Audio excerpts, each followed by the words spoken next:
Hi, welcome back to another episode of Vision Quest. My name's Ashley Appap.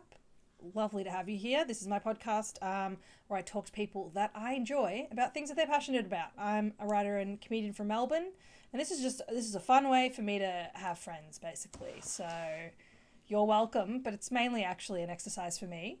And if you have been here before, you know this already. Welcome back, dear friend. How's your week been? What's been going on? I hope you've been regular in the toilet, as always. And then new friends. I don't know how you got here, but I'm really glad you're here. If you didn't know, there's two parts of this podcast. The first half, I ask the same 8 questions to all guests, get to know them a little bit more, a little bit deeper, if you will. And then the second half, the guest brings a topic, something that they're passionate about, anything at all. And so today, I'm very excited to have my friend Scott here. Welcome, Scott, to the Zoom where we are recording. Hello, thank you. Scott, can you please let anyone out there listening to and or watching this know a little bit about who you are and what you do? I'm Scott. I'm also a writer and comedian based in Melbourne. What else is there to say? I try both. I write fiction and short stories and things, and try to do other stuff. And comedy, I mainly do sketch and improv. We met both doing shows at the Improv Conspiracy here in Melbourne. Shout out to them. Shout out Daddy Kang. I hate that I've said that, but I've said it before, so I'll have to stick with it. It's canon now. Although I've never done improv with you, which is interesting and exciting to me. I feel like it's always exciting because then eventually it will probably happen and it'll be really fun. Yeah, once we're legally allowed to be in a room. Yeah, just be in one single room. Because you were overseas. When were you away? From 2017, August 2017 to April 2020. So at what point did you start? Because I was overseas until 2017. And so I only started in Melbourne like more than halfway through 2017. Yeah. Wow. And then I was out of here by April 2020. I was not in Melbourne. And then I only got back here in Feb. Of 2021. Of 2021.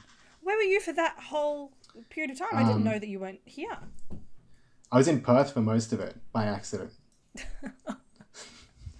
I mean, a good accident, a good time to be in Perth and not here. Yeah, relatively. Yeah.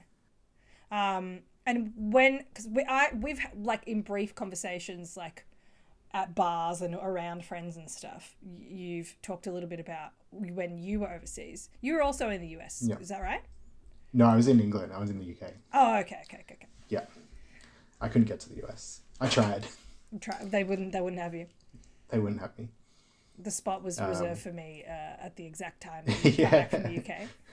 Yeah, well, that's how it works now. So, I was in the UK. How long was I there for? Like 3 years. And I only started doing comedy when I was over there. Oh, cool. What were you doing here before you went there? I was working in like kind of politics, not-for-profits, policy kind of stuff. I ran an NGO that is still going, so that's good. But it ran things where students could go to like diplomatic events overseas. And then through that, I ended up doing something for the government. And then I went overseas to study more politics. But God, some of the stuff I did made me realize that I didn't want to do it. So, and being in the UK, I don't know if this was for you in the US, but I never even considered doing comedy anyway in Australia, which is probably different to you. But in the UK, I finally kind of saw that you could do things and it could lead somewhere, even if you weren't a stand-up who had your own show. You could kind of like be around the edges and do stuff that was still writing or comedy or whatever. But I had a version of that. I know that I've always wanted to do comedy. I've always wanted to specifically like write TV, like since I was like 15. So that's always been kind of the goal. But I had a similar thing wherein my plan was always going to the US because I thought, the film and TV industry here is so small. And so, there's just a lot less opportunities that I never even considered figuring it out here and then, eventually making the leap over there or something. I was like, no, I need to get there, start from the ground up there. And then maybe I'll have enough opportunities from that to come back here and it'll be easier. That was always... Well, people do love that. They love it when you've done something somewhere else. Yeah, exactly. But only if you've done enough somewhere else. Otherwise, you just have to start again. Exactly. And so I don't think I've done enough. And then I had not done enough. Even if I wanted to, which I don't think I really do, like, because I was a PA and like a director's assistant and this stuff that matters and is like, important. Every role is important on a set or in the background, but I think I don't actually like. It just sucked. Is the truth? It's actually like the jobs or the living situation or both. The jobs. One of my living situations was weird because I live with a sociopath, but that was like a separate. that could happen anywhere. But like the quality of living, everything, how much you have to work in order to just be able to like survive, but also like this the toxicity of entertainment over there. You really, really have to want it. And then I've got a bunch of health issues which make it hard as well, because it's like if you have no energy for anything, how are you gonna give a shit? So I think it's much better to be here, and exactly like you said, it's great to notice that you can be on the outside of things a little bit. And I think before I left, I could see that happening to people around me, but my blinders were so like, this is what you're doing, this is what you've been like planning for, that I wouldn't have even considered, we'll just keep doing improv and sketch and stuff will happen if you work at it. Yeah. I just, like, it just literally never even occurred to me until I was overseas. Even though I wrote little things for the student magazine or whatever, and I enjoyed doing it. But at no point did I ever have something going me, you could do this outside of uni, or like, it just never even occurred to me until I was overseas and I went, hang on, you can do this. And then I did it and then came back here. Now I don't really, I just do my own stuff now. Yeah. You're doing a great job. Thank you. Sorry, that was a really like, God. No, it was natural. Everyone, it was completely natural. Just blame the lag. Blame the lag. I do a great job. You do. I always think I do a great job. That's how I always feel. It's a rule of making any kind of artistic anything. You always feel good about yourself before, during, and after you make the thing, right? Yeah, 100%. Non-stop good feelings. And if it's not good, then you are a fraud and bad at what you're doing, and you need to try harder. Yeah. If people don't actively tell you they liked it, then they hated it. And if they do tell you they actively liked it, they're lying to be nice. That's the most important thing you have to keep in mind. Yeah. Everyone's a fake. That's really got me through. Trust no one. Yeah. And keep your head up, because someone could be right behind you, ready to steal your spot at a festival at any second. They're coming. Let's get into these silly questions that I have. On that note, let's get into some silly questions. I do enjoy it. I enjoy doing it. Sorry. Scott, you sound like... Is there someone behind you? I can see a shadow of someone with a gun to your head. There's a mirror there. If you see someone appear, I'm in trouble. When we entered the Zoom, Scott was like, I'm sorry, I hope it doesn't look like I'm a serial killer, because there's nothing in the room that it looks like a curated room where you've just got random, and then you put a plant there to make it look like you're not a murderer. Well, but it's only because this is a new place. Which is what a murderer would say. And I had the option, because there's a print sitting on that over there. I could have put one print up, which I think would actually look even worse. Yeah, because it would be distracting to see just one thing behind you. Yeah. Whereas here, wow, you really like that one thing, don't you? Yeah. That's your whole personality. Yeah. You zoom in, and it says little words inscribed that are like, please help me. As opposed to my room, which is like please have no wall uncovered, just in case. Just in case. Just in case you look at a blank wall and think, oh no, who am I? You know? Put as much of yourself on the walls as you can so that no one can You'll think never that doubt. you have no personality. That's me. Yeah. So just opposite ends of the same spectrum, really.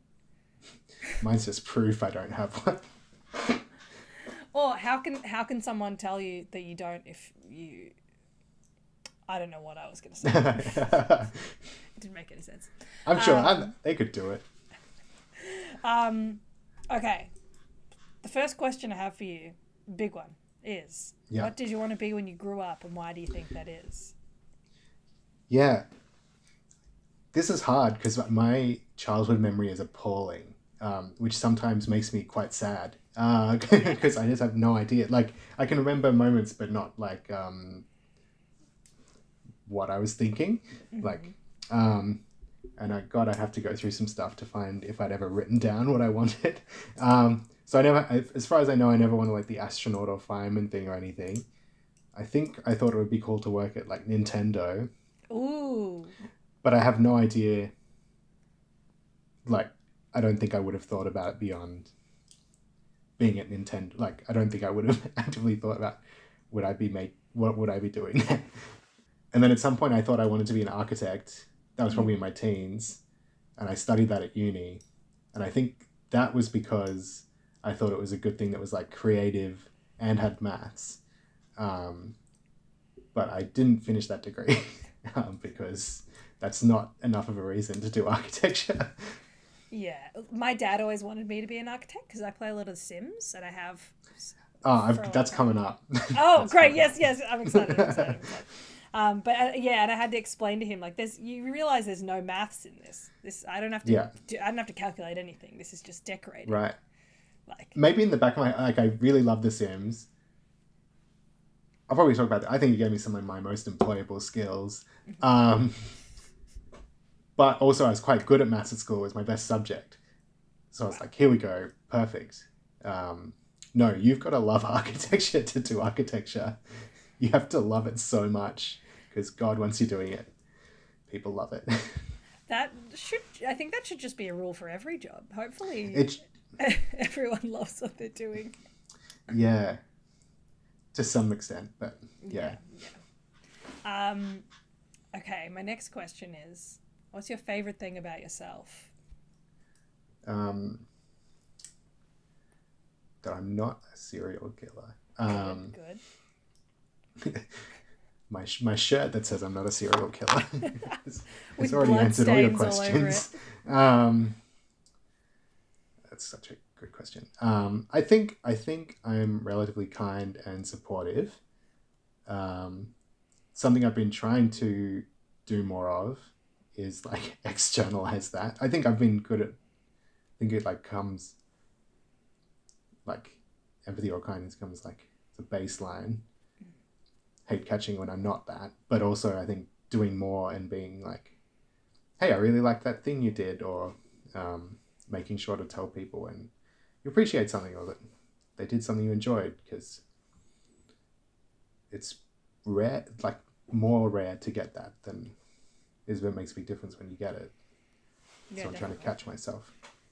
I would say, I'll go on record as of the date that this is being recorded and saying we don't know each other super, super well, but I feel like what I know of you based on like the times that we've hung out, and especially people talking about you when you're not there. Yeah, that's right. Oh no. It's only ever... No one ever does that.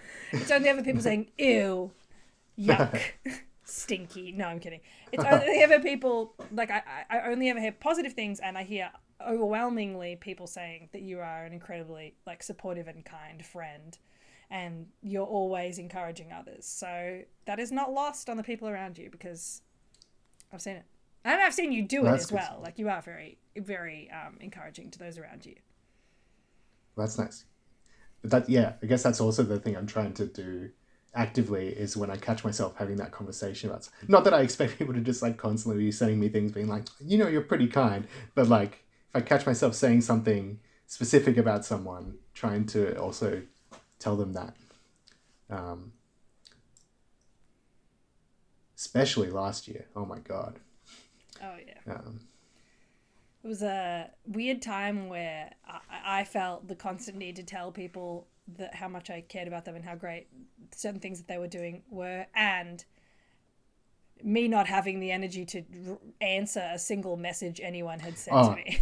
100%. I think then also Facebook at some point stopped letting me search by unread, and that really ruined. Like I had real trouble finding unread. I've lost. Yeah, there are some buried messages in there that I feel deeply. I relate to that a lot. Yeah. I would send off like, "Hey, you're great," and then they'd send me what they're up to, and then I just wouldn't reply because I couldn't.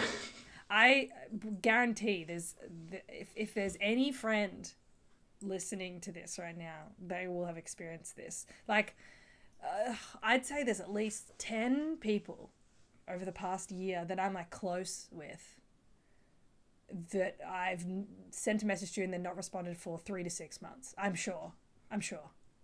Yeah. So you're not alone in that. Easily. There are people in my head right now whom I need to send them a message. Yeah, absolutely. There's also a lot of people who come to my show at the comedy festival who I hadn't seen in like well over a year because I hadn't been here and we weren't allowed out when I was. Yeah. And now it's like a memory game of if they didn't buy tickets or something, they're not on my list. So I'm like, who was there? Yeah. Oh, that would be so stressful as well. And then like keeping tabs and saying, oh my God, yeah, that's a lot.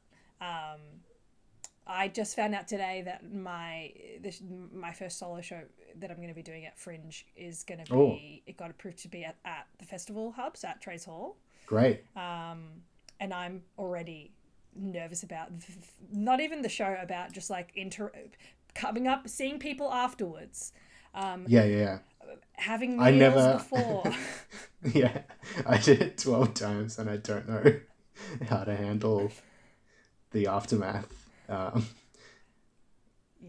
all. I feel good that mine's gonna be it's gonna be like at 10:30, so I'm like, okay. Ooh. I feel like most people will just be drunk. That's fine. I Yeah. can handle that. That's good. Yeah, hopefully. Just you? Yeah. Very nervous. I'll be there. Thanks, bud. I didn't get to see yours. If we're allowed to, that's okay. Are you going to be doing it again at any point? I don't think so. You're like, no.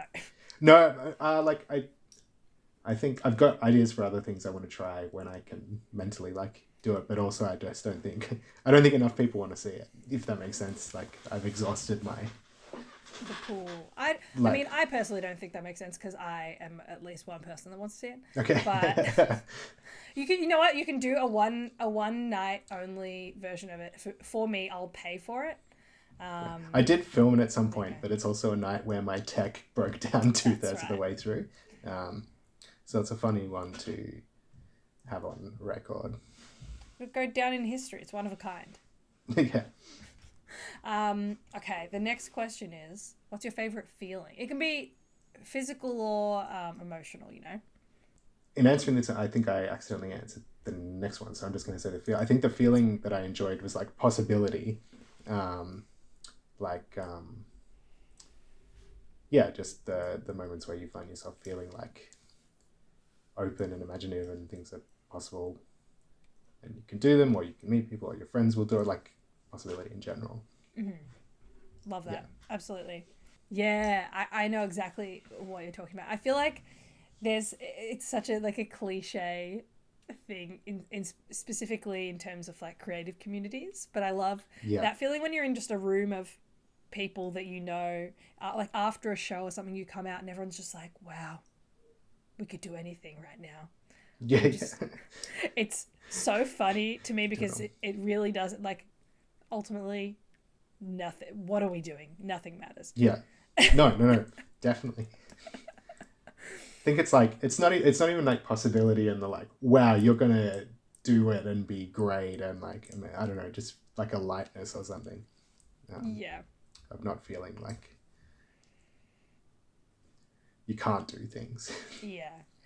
Weirdly, I think for me, the two instances where I feel that the most is While being on and after getting off a roller coaster.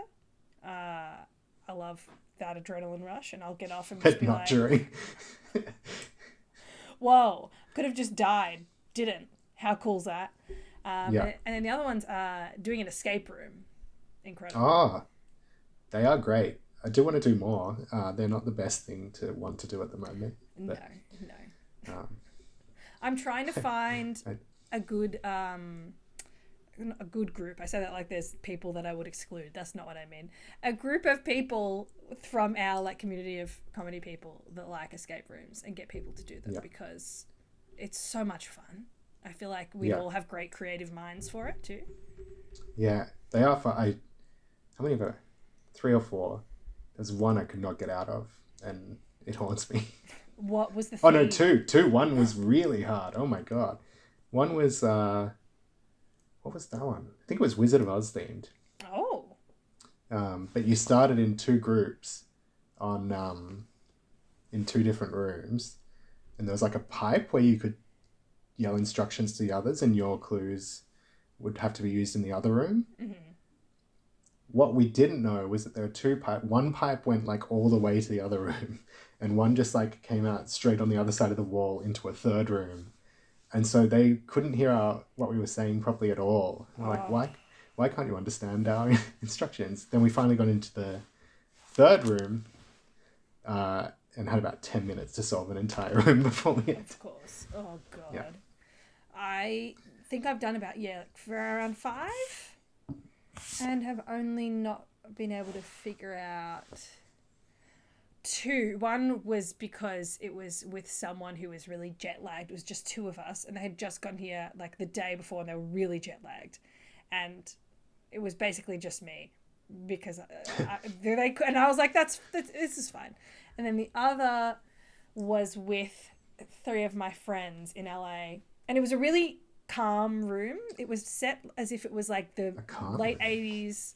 Early 90s in aesthetic. It was very cool. It was it was like a funny one. It wasn't scary. Right. And the whole thing is that you got to find this floppy disk and put it into this old-timey computer that's going to stop Y2K from happening or something like that.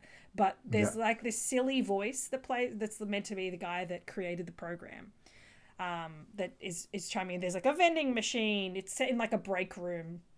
It's very chill. This sounds great. It was great. LA. It was really fun. And then two of us were sober, and then 2 of the others were high. And so I think that's probably why we didn't finish it. So the only thing that's held you back in escape rooms is like mental impairment. Yeah, absolutely. Apart from that, I'm a whiz. I love them. They're so good. I wonder how many there are in Melbourne now. Hopefully. I know of at least 3 or 4, I think. I think I've done almost all the ones at Trapped, TRAPT, on Lonsdale. Is that the downstairs Street. one? Yeah. Yeah. I think That's where the Wizard of Oz one, though, but maybe they changed them. I don't know. I know there used to be an Alice in Wonderland one there. I feel like, and that was a really big room, and I've done that one. I think they must have changed maybe that. Maybe they swap it out. Yeah. I feel like they would have to every couple of years, because otherwise they would. Yeah, that's true. What would you do? Because I've done the not Harry Potter one there. Yes. Like, that was great. Like it's not Harry Potter. Mm-hmm. That's great. Yeah, that was very fun. Okay. The next question I have for you is, what is your happy place? God, this sounds so awful. I think it's like, and it's only because I notice it when it happens. It's like on a train, or like waiting for a train or something, and it's a nice day, and it's like the afternoon, and you're listening to music, and there is that feeling of like you're not in a rush to get anywhere, but you have to get somewhere, but you've got time, and you're not feeling stressed about things for whatever reason. And you just feel good, and like you can do things, and like you have space to think about stuff, and you're feeling good. Yeah, love that. Which is hard to manufacture, but when it's happening. Yeah, and that's what makes it a good, like, happy place. I think that's a good thing. I think sometimes if it's like the place where you feel the most content is something that you can access every day, you probably don't access it as often, or like, what are you doing? You're just a lazy piece of shit. Get to work. It's like those like experiments they do with a button that makes you feel good, like you're hitting it every day. You're stuck. Exactly. It's too much. We've got to feel bad sometimes, you know. Yeah, sometimes. Please not. Please not this much. Yeah. I know exactly what you mean, because I feel like I always try and time any commute to have like at least 10 minutes leeway just in case. Oh, I don't do that. Maybe this is why it's such a like jolt of joy. I'm such a control freak that if I don't, well, this is the thing also. I mean, Melbourne public transport is, you know, it's better than other places, I'm sure. But there's often delays, or trams specifically, like never come. It's either a few minutes early or a few minutes late. So yeah. I'm either stressing anyway, or I'm just like, that feeling of relief is always so good. So I'm like, if I give myself an extra 10 minutes, I'm more likely to have that feeling. And I love that. I love being in like your own bubble. You're like surrounded by other people, but doing your own thing. It really makes me be like, wow, look at us all. Look at us all in our own little universes. Only now as you say this, I'm like, maybe the thing I like about it is just the feeling of not probably going to be late to something, because I like it when walking as well. And like, usually when I'm walking, I know I'm on time. Like, maybe I just need to leave 10 minutes early and I can feel like this far more often. There you go, life hack. Oh, we'll find out once. You can go once anywhere. I have to go anywhere. Oh God, so sad, but it's reality. And reality bites. Thank you very much. The next question is, what is your favorite song to cry to? That is, I would say, for the last while, 17 by Sharon Van Etten. Ooh. If you know it. I don't. Or not. Tell me more. I think it's just like hits nostalgia. I first heard it at a time where I was feeling sad.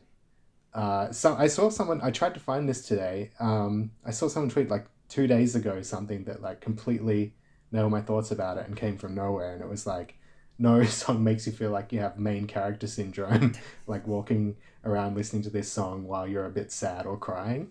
And I'm like, I think that's true. It like hits your nostalgia very hard and is that kind of like awful song that you imagine like a teenager being like, whoa, I'm feeling things. There's nothing like that sentence of like main character protagonist syndrome is so funny. Oh, it's so real.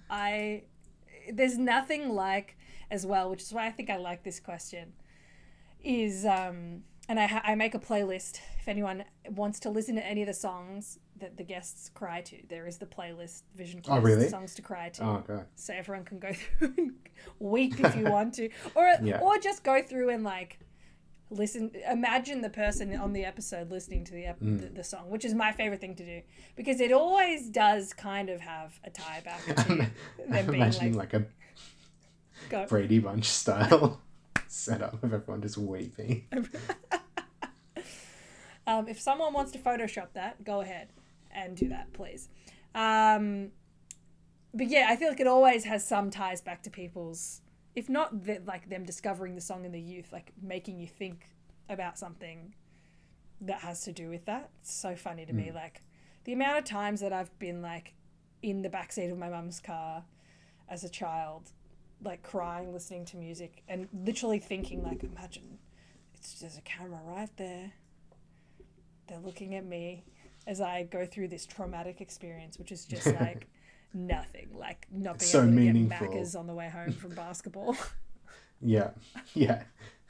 Okay, so the next question is, who is someone you admire? Can be anyone. Can be, you know, someone no one else has ever met. It can be the most famous person in the world. Someone no one else has ever met.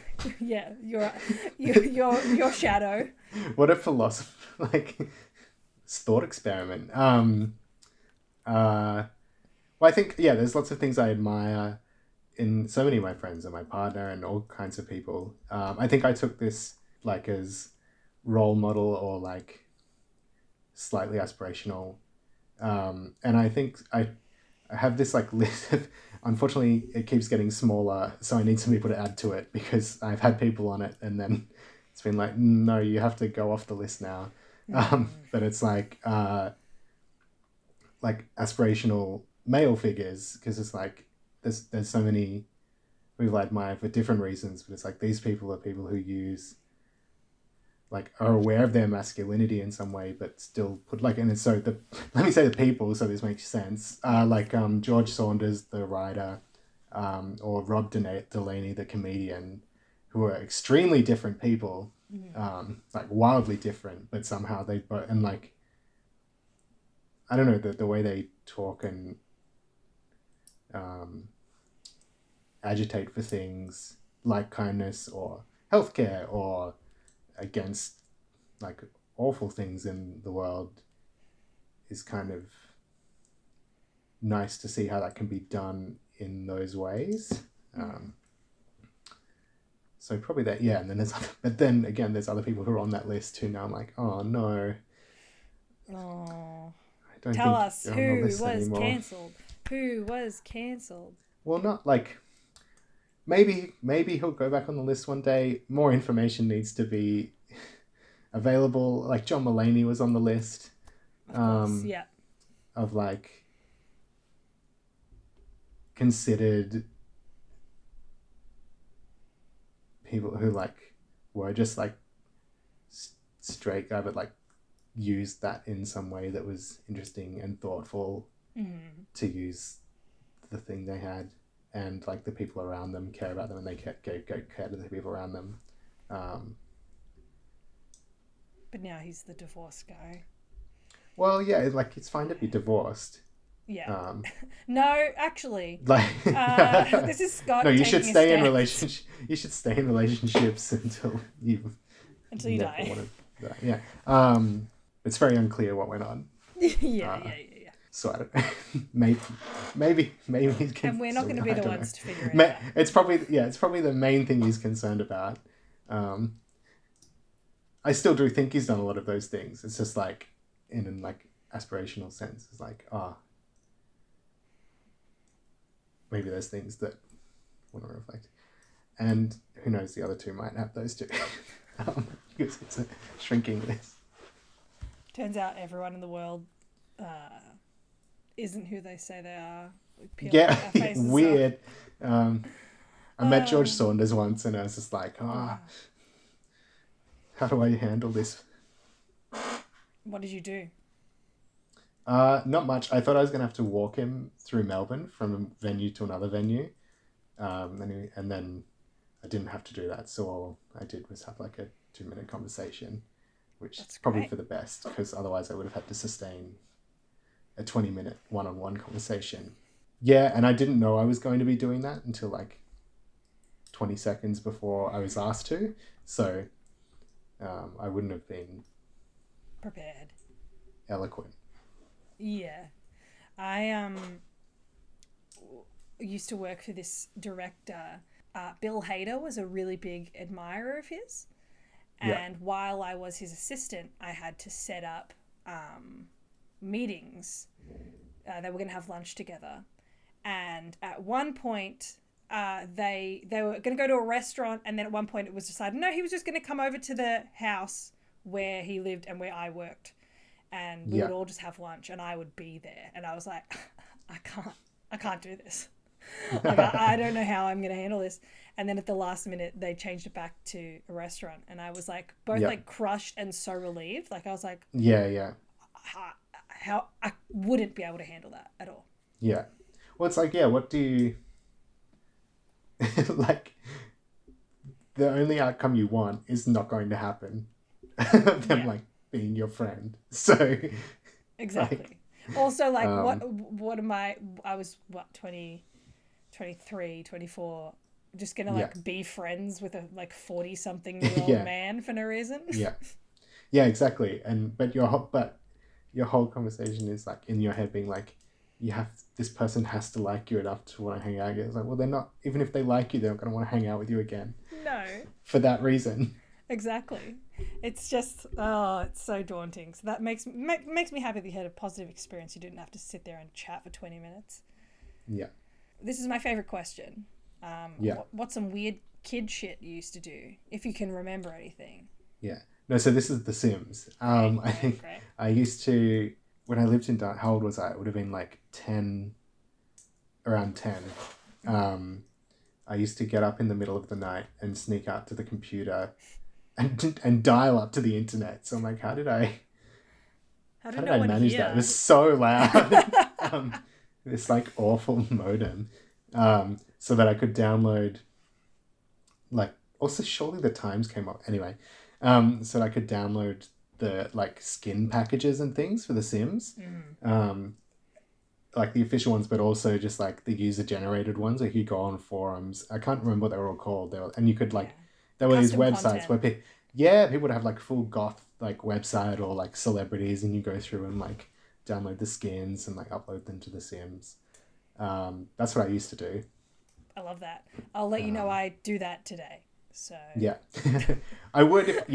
I kind of, because I was like fully on for The Sims original and the expansion packs, and then since then I haven't had it, and now I think it would just completely overwhelm me if I even tried the new one. Yeah, going from Sims 1 to 4 would be a big jump, especially just like the lag and the way that it used to load, and now it being so quick. Yeah, I think it would ruin my life. I got Zelda last, although Zelda helped me a lot, so maybe I should get The Sims. Maybe. It's so much fun. I can recommend, and I recommend to anyone else out there as well, some great like Sims YouTube people, and they all stream on Twitch as well. There's Deligracy, and she's from Melbourne. She's a girl from Melbourne. She does like incredible builds. Like she's been hired, multiple of these people that I'll mention have been, but I just love that she's like a girl from Melbourne. She's been hired by like the Sims creation people to build lots in like expansion packs because she's so good. Which is incredible. Wow. Like a Lego master builder. Exactly. Right. And that's a real, I'm not just doing that's a real thing. No, that's a real thing. Yeah, it's an actual thing. No, I'm just clarifying. For the Lego fans out there. For the people that are cross streaming their interests. James Turner, who's a guy from Sydney. Then there's Lil Simsy, who's a girl in the US. Their names. Plum Bella, which is a girl from like northern England, and she's got a really strong accent. She's really funny. And there's one more. Stepho Sims is a girl that is really, really funny, but her content is like very heavily edited, and she just like swears, and it's great. I feel like because the employable skills thing I said before was because I taught myself Photoshop so that I could edit the object colors myself and make posters and things to put in the game, and to make forum signatures for the Sims forums I was on. But now I have 3 degrees, and it's probably the most employable thing I have is being able to use Photoshop because I was on the Sims forums when I was 10. Yeah, exactly. I don't know how to do... my degree was film and theatre. I didn't learn anything at all from my degree, except for maybe, I guess, screenwriting. I did a screen... That's one of them. There you go. You learn how to do that. You use that. So, yeah. Okay, we have the last question before we get into your topic, which is, do you think aliens are real? Yeah, I think so. I don't know if we'll ever get to meet them or what they'll be like. I realized at the start of this year, I got really into space for like 2 weeks. And I just started watching heaps of documentaries on Netflix. But I realized the documentary I was watching, after I'd watched like 20 episodes of it, I realized it was all made in like 2006. And so I got to very late in the series, and they referred to Pluto as a planet in the special episode on Pluto. And I went, hang on. And then I looked it up online and found out a lot of the science was obsolete that I'd been learning, like about black holes and things. I was like, oh, this is all completely superseded by what we know now. So they said stuff about aliens in there, but I'm like, this isn't right. I don't know what to know anymore. How can you know? I had a similar phase. I'm just getting a book. Yeah. We have Nature Guide, Stars and Planets. Oh, I remember those. Yeah. And now you've made me curious to look up what year this was published, because I never thought to do that. So I've just been taking everything in this book as gospel. Yeah. I think the shock was like, as soon as I heard a fact that I was like, that doesn't sound right, then I was like, everything I've learned could also be the same as that. I'm too lazy to have those thoughts, you know? But it took so like that. I had a lot of input before it reached one thing where I was like, hang on, I don't think that's correct. Hold on a second. How do I... It's not like, and I guess it's not like they were going, aliens are definitely real. And I'm like, yes. Yes, of course. Of course, master. 2012. I mean, far enough ago that it may be outdated, you know? I think there's some stuff, yeah. There's some stuff that's really taken off since then. The first page. Or even in, and yeah. Just says, what is the universe? Great. What is it? The universe is everything that exists. Oh, man. The end. Was there anything that you learned from that documentary series that you still remember that you know wasn't true? Like a specific fact? I think there were a couple of episodes about like habitable, like, because I was really, I got really interested in when they were trying to find, I've forgotten the term, but basically like habitable zones or habitable planets, and they were like doing the maths on how likely it is that there's a planet like Earth. Like, this is not for aliens, this is just like that could potentially sustain humans, or like maybe aliens in an Earth, like because they were doing all this stuff about what atmosphere you need, what kind of radiation from the sun, all these kinds of things, and they were doing estimates on it.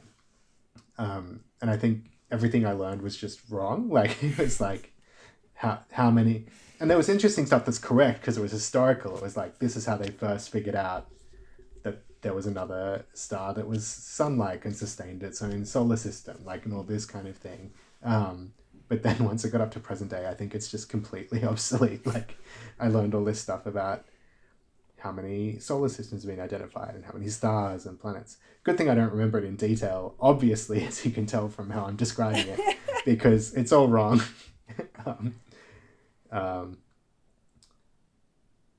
But I also feel statistically,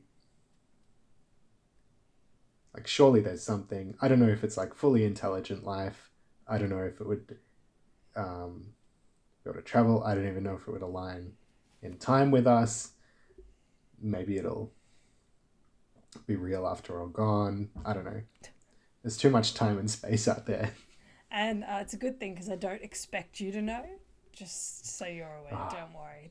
I was stressing at that. It's like, I've got to prove it. They've been finding UFOs recently, and I know that's double check. Insane. And no one cares.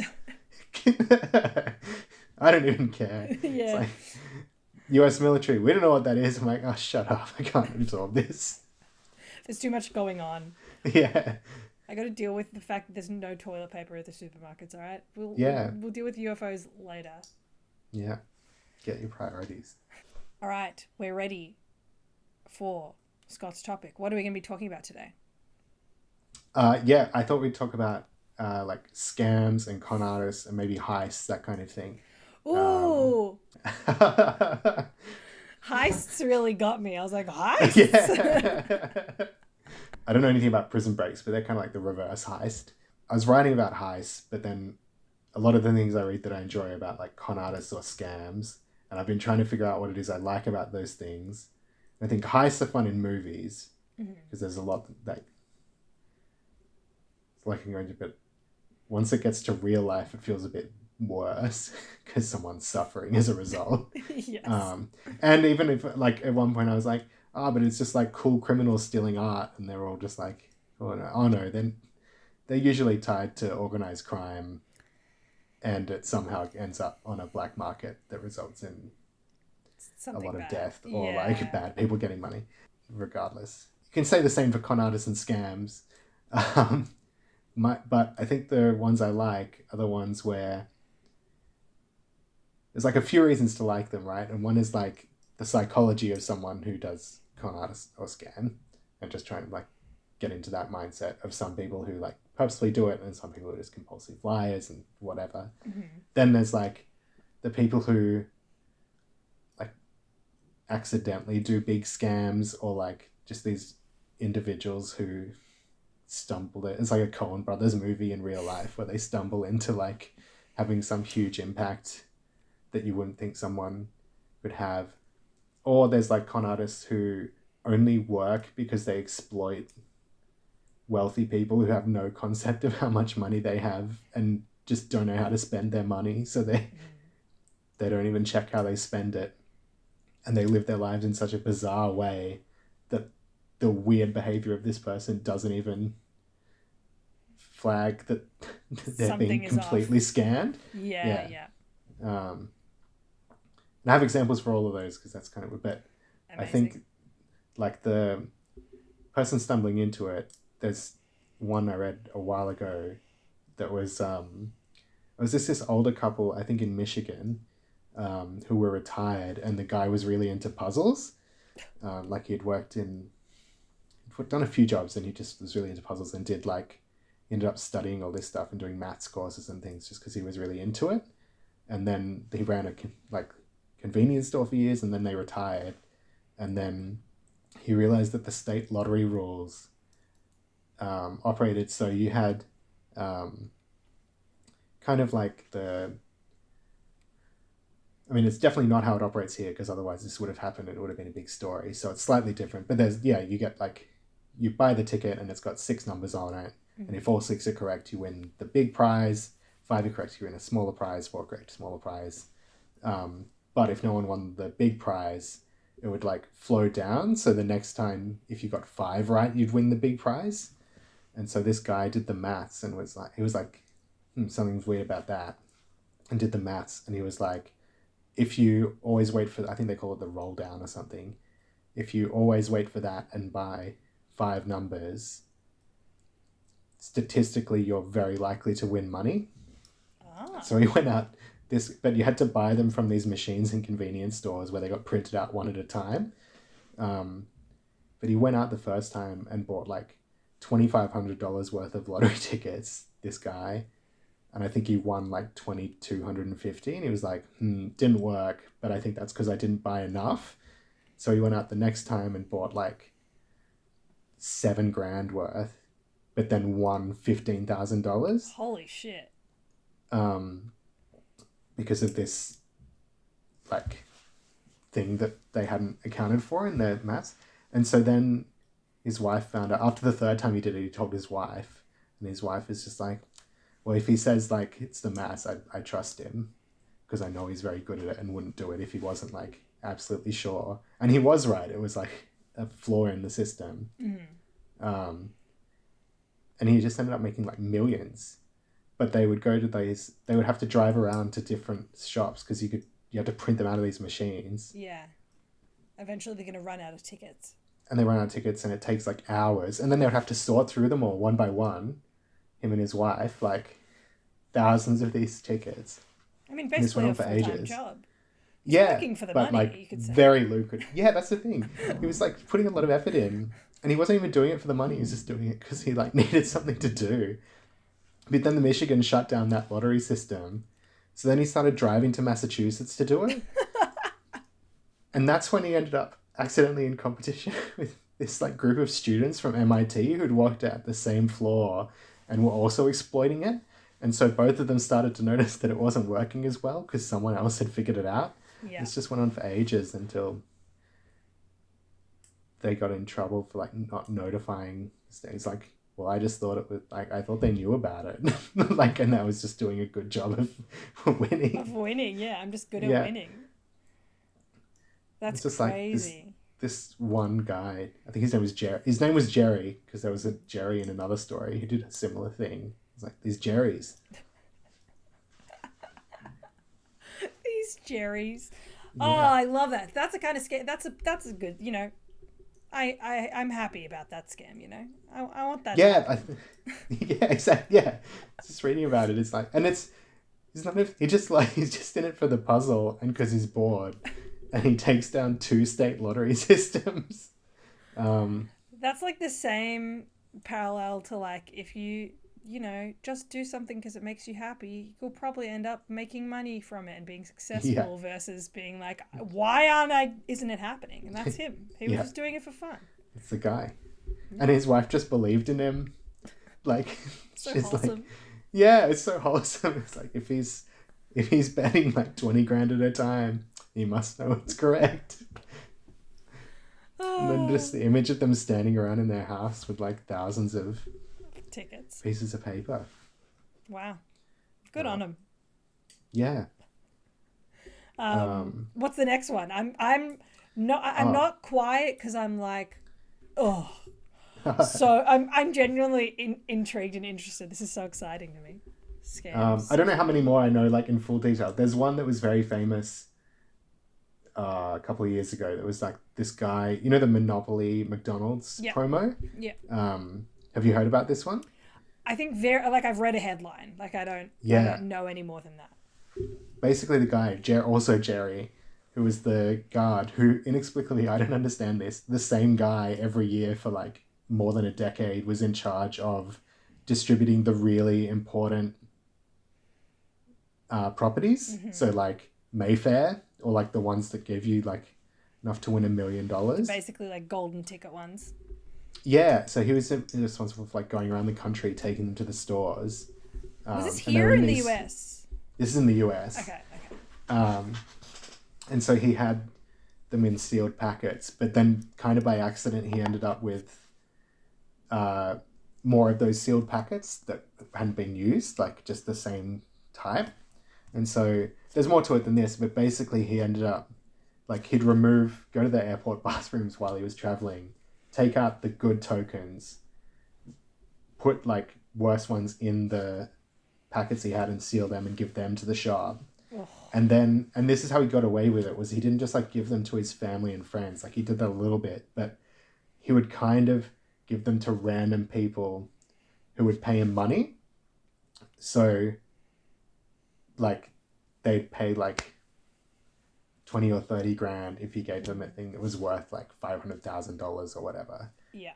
So they would win huge, but there was like no way of tracing all these people to this one guy because it was so random. So smart. But then he did end up getting involved in organized crime. Because I think he met someone at an airport who then ended up being like his distributor. Yeah, of course.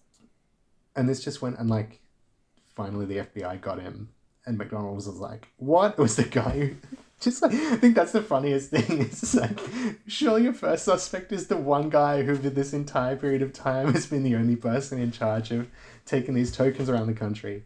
They didn't even look into him that whole time? I think maybe they did, but I think because of the randomness of who was winning, like, it didn't seem plausible. But like they didn't tell. I don't know what they were doing. Like he did for so long. This big article came out. I think Ben Affleck bought the movie rights or something. There was a documentary made, but the article came out a while ago, and they bought the rights to it immediately. Starring Ben Affleck as Jerry. Yeah, Jerry. With his Dunkin' Donuts coffee in hand. Yeah. I think because it's obviously like a smart scam, and he got away with it for a very long time. He then did a lot of prison time. God. But because it's McDonald's, you don't feel bad, but you also know people missed out on the prizes. Yeah.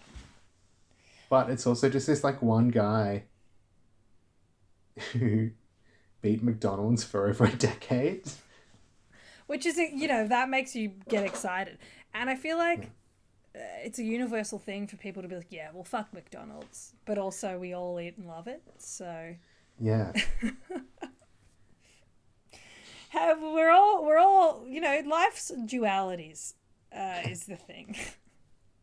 And I think the only reason it didn't get more attention at the time, because people would be like outraged, right? You'd be like, I've been buying McDonald's for 5 years with these tokens and I never even had a chance of winning.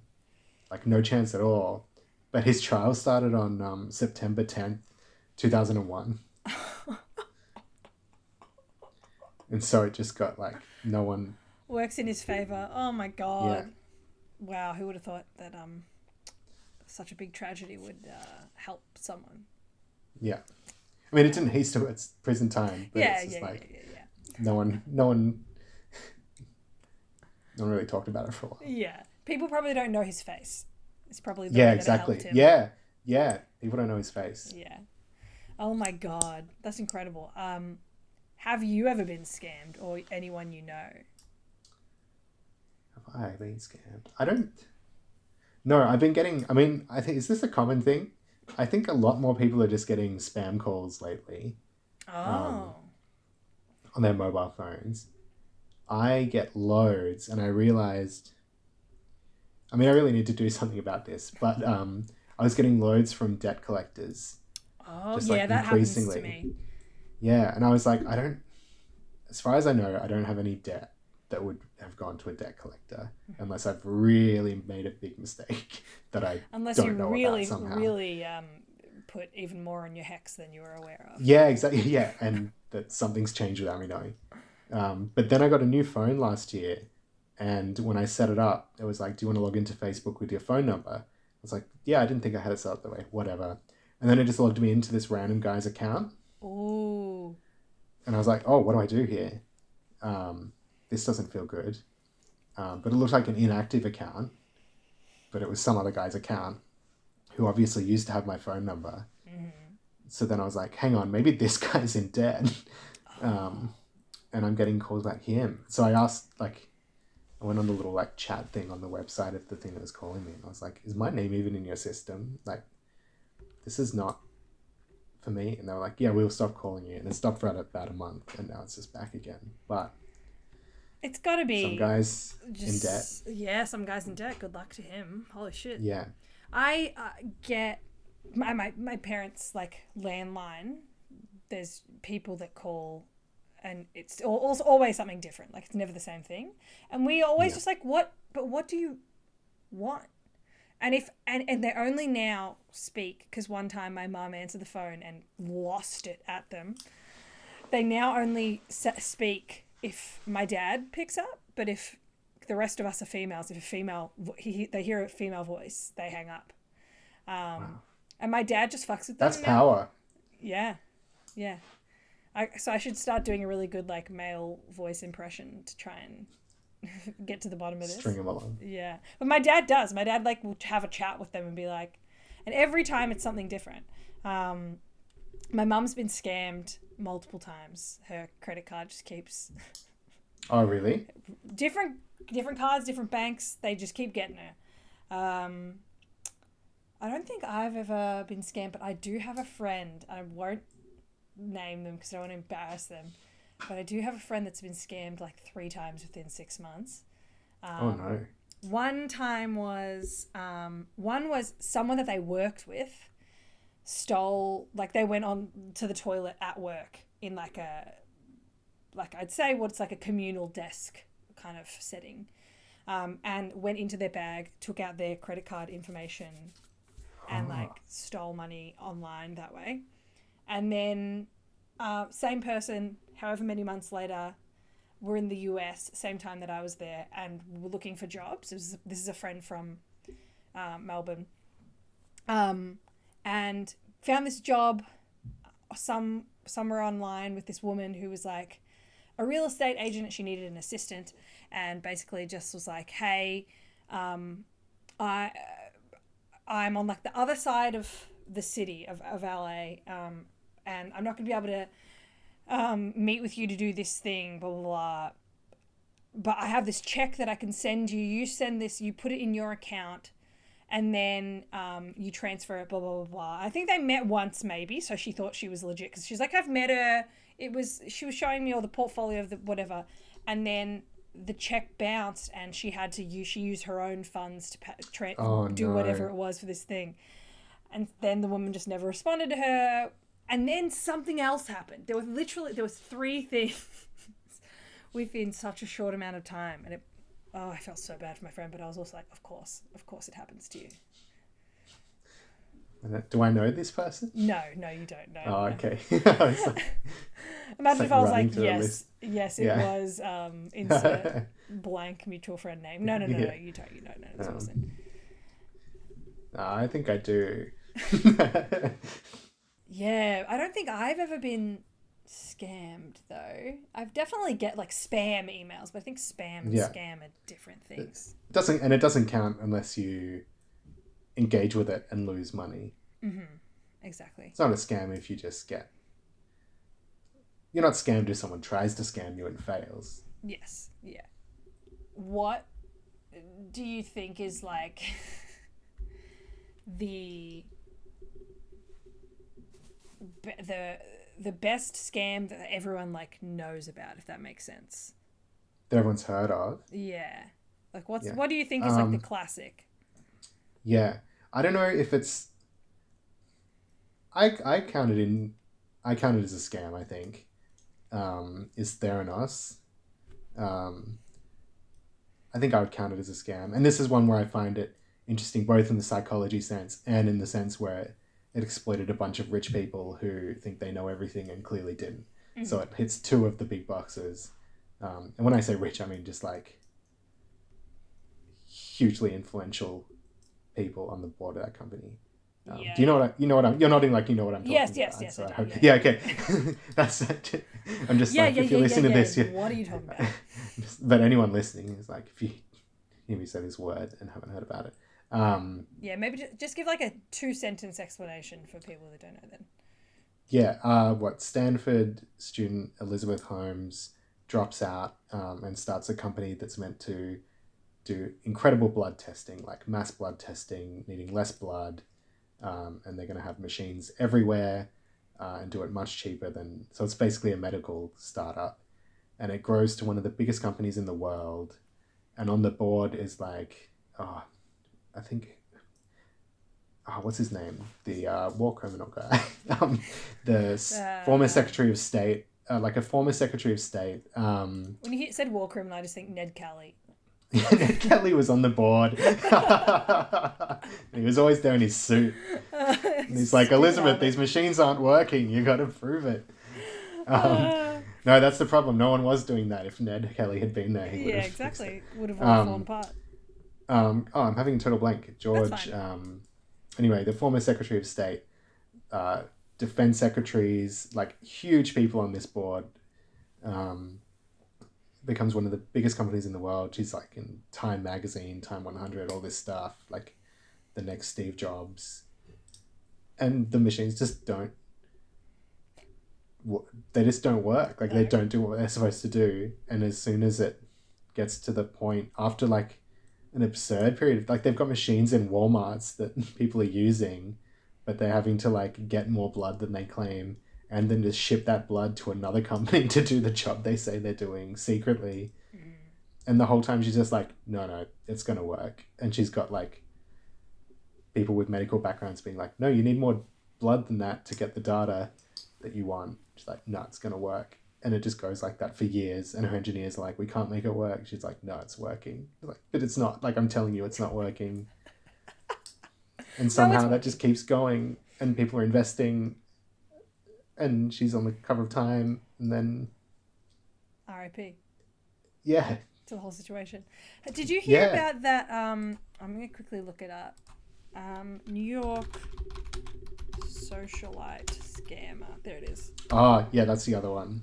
Yeah. Anna Delvey? What's Delvey? Yeah. That's the one where I thought it was funny of rich people being like, well, she wanted this hotel, but she didn't have any cash on her, so I just paid $40,000 for a hotel room, and she said she was good for it. Like, that's the level I find it amazing.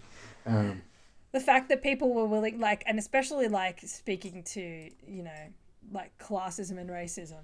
Whoa, this, like, young white woman says that she's wealthy. Well, let's just believe her. Like, she seems like she should be here.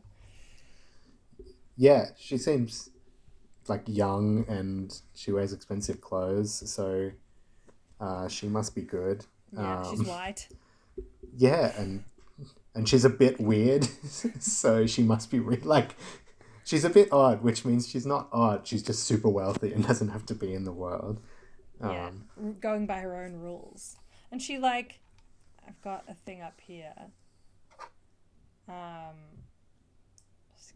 She scammed friends, banks, private jet companies, designers, and upscale hotels. Yeah. And was seen with like lots of like socialite fashion people. But she's like a sociopath, right? She just made it all up and convinced everyone that this is her. Yeah. Sorry, I've been going crazy trying to remember the US actress. It's not George. It's Henry Kissinger. Oh, yes. I don't know where the name George came from. George! The reason that's going to be me is I have a master's in international relations. So I really need to remember that for that to have been worth it. And that's a real thing I have to deal with. I'm glad you did. I'm glad you figured it out. I would hate for you to leave this Zoom and then remember. You know how you just like, God, I spent a lot of time doing that.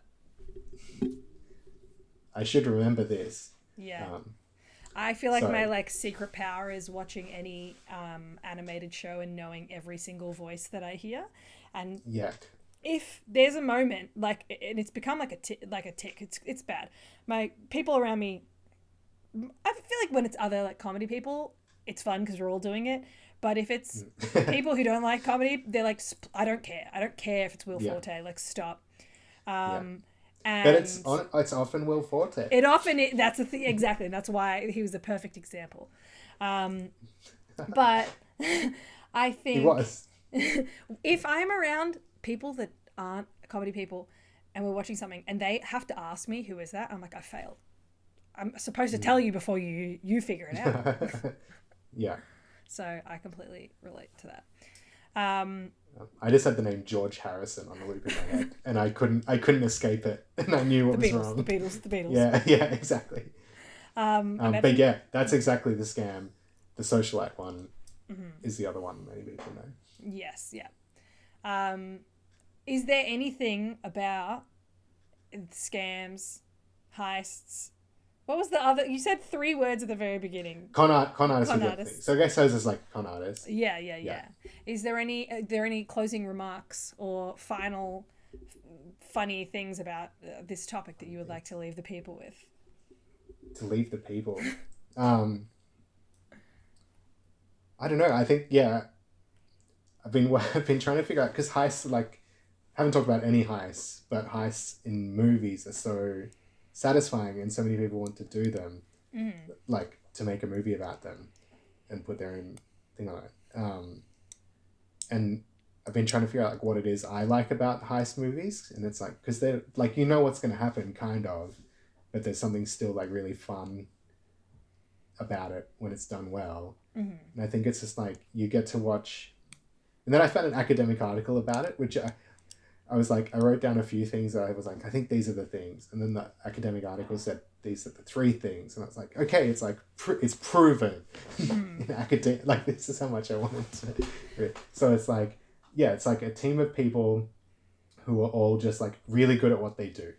So you just get to see a bunch of people being great at like one very specific thing. Yeah, top and of their field. it's kind of fun to see. Yeah, it's just like kind of fun to see. Like, this isn't original, like, people are like, yes, Scott, of course, that's why we love heists.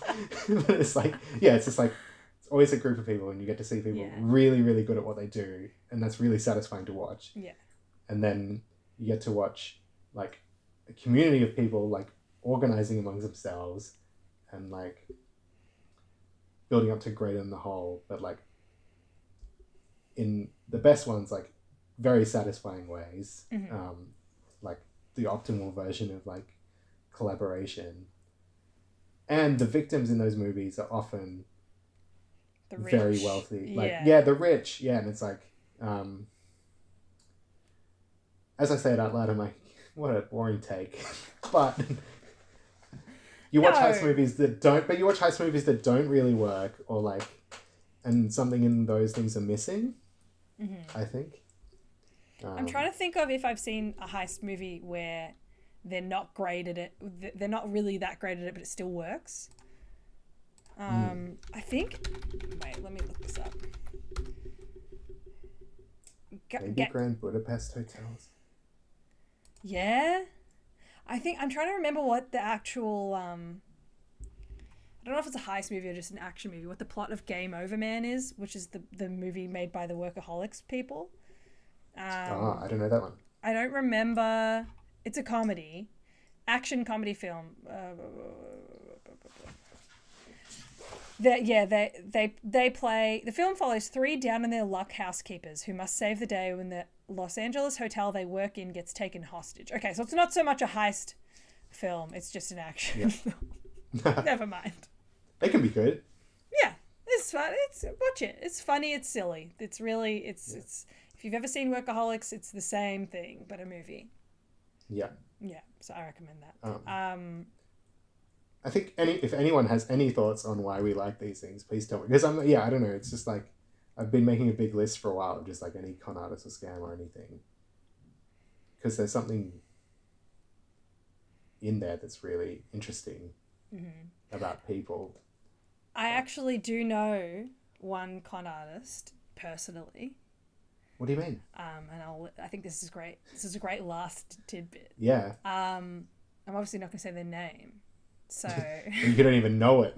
Basically, in a community that I was involved in, something theatre adjacent.